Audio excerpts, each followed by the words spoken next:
جب اللہ سے محبت ہونی شروع ہو جاتی ہے تو اس کی محبت کا اثر ہمارے اوپر ظاہر ہونے لگتا ہے۔ ہمارے قول و عمل سے اللہ کی محبت سکون ہے، توکل ہے، عبادت ہے، مسکراہٹ ہے، اور پتہ ہے اللہ کی محبت خاموش رہنا بھی سکھاتی ہے۔ ایسی خاموش جو دل کی گہرائیوں میں کہیں جا کے اللہ سے سرگوشیاں کرتی ہے، جس کے اندر سارے احساس بیان ہوتے ہیں جو اللہ کے سوا کوئی نہیں سنتا، کوئی نہیں سمجھتا، کوئی نہیں جانتا۔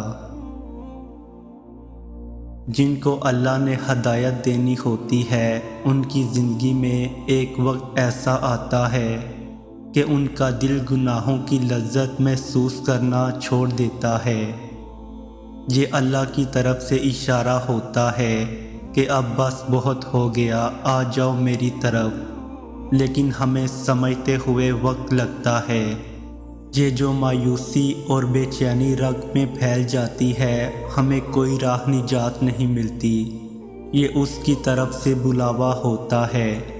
وہ اس شخص کے دل میں اپنی جستجو کی طلب پیدا کرتا ہے کہ وہ اسے کھوجے، اور پھر آہستہ آہستہ وہ شخص وہاں تک پہنچ جاتا ہے۔ قرآن ایک ایسا ساتھی ہے جو سکون کے خزانے دیتا ہے۔ عزتیں انسان کا مقدر بن جاتی ہیں، انسان سے ایسے گناہ چھڑوا دیتا ہے جو اس کے لیے چھوڑنا بہت مشکل ہوتا ہے۔ دل نرم ہو جاتا ہے کہ حق بات قبول کرنے والا دل مل جاتا ہے۔ انسان کے اعمال، افکار، سب لفظ اللہ سے شروع ہوتے ہیں اور لفظ اللہ پر ہی آخر ہونے لگتے ہیں۔ صرف یہاں تک ہی نہیں، انسان کو ماضی کا متضاد بنا دیتا ہے۔ اللہ کے سپرد کرنا سیکھیں۔ ہر چیز جو ہر فیصلے کو جب آپ جائے نماز پر بیٹھتے ہیں تو باری دل کو خالی کر کے اٹھا کریں۔ ہر چیز اللہ کو سونپ کر اٹھا کریں، کیونکہ جو ہوا اس کی رضا سے ہوا، جو ہو رہا ہے اس کی رضا سے ہو رہا ہے، تو پھر آپ مستقبل کی فکر کیوں کرتے ہیں؟ نصیب لکھنے والے کو نصیب کا نگہبان رہنے دیں۔